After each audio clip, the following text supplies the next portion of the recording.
I've chosen The King's Return, the third book in J.R.R. Tolkien's The Lord of the Rings trilogy, which follows a climax of the battle between good and evil in Middle-earth, which is divided into two main parts: the story of Frodo and Sam destroying the ring in the fires of Mount Doom, and the effects of Gandalf and their allies to combat Sauron's forces. I chose this book because I've grown up with the movies. I've always loved them, and I've started to read the books, and I've found them very enjoyable.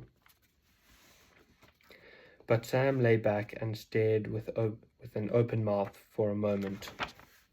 Between bewilderment and great joy, he could not answer. At last he gasped, "Gandalf, I thought you were dead, but then I thought I was dead myself. Is everything sad going to come untrue? What's happened to the world?" "A great shadow has departed," said Gandalf, and then he laughed, and the sound was like music, or like water in a parched land. And as he listened, the thought came to Sam that he had not heard laughter, the pure sound of merriment, for days upon days without count. It fell upon his ears like the echo of all the joy he had ever known, but he himself burst into tears. Then, as the sweet rain will pass down, a wind of spring and sun will shine out of the clear. His tears ceased, and his laughter welled up, and laughing he sprang from his bed. "How do I feel?" he cried. "Well, I don't know," he said. I feel, he waved his arms in the air. "I feel like spring after winter, and sun on the leaves, and like trumpets and harps and all the songs that I've ever heard." He stopped and he turned towards his master. "But how's Mr. Frodo?" he said. "Isn't it a shame about his poor hand? But I hope he's all right otherwise. He had a cruel time." "Yes, I'm all right otherwise," said Frodo, sitting up and laughing in his turn. "I fell asleep again while waiting for you, Sam." "You sleepyhead. I was awake early this morning, and now it must be nearly noon." "Noon," said Sam, trying to calculate. "Noon of what day?" "The 14th of the new year," said Gandalf.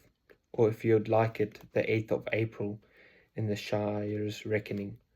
But in Gondor the new year will always now begin on the 25th of March, when Sauron fell, and when you were brought out of the fire to the king. He has tended you, and now he is awaiting you. You shall eat, drink with him. When you are ready, I'll lead you to him." "The king," said Sam. "What king, and who is he?" "The king of Gondor, the lord of the western lands," said Gandalf, "and has taken back all his ancient realms. He will ride soon to his crowning, but he awaits you." "What shall we wear?" said Sam, for all he could see was the old clothes which were tattered, that they had journeyed in, laying folded on the ground beside their beds. "The clothes that you wore on your way to Mordor," said Gandalf, "even the orc rags that you bore in the Blacklands, Frodo, shall be preserved. No silks and linens, nor any armor or heraldry could be more honorable. But later I will find some more clothing, perhaps." Then he held out his hand to them, and they saw that one shone with light. "What have you got there?" Frodo cried. "Can it be?" "Yes, I have brought you two treasures. They were found on Sam when you were rescued, the Lady Grenadille's gifts. Your glass, Frodo, and your box, Sam.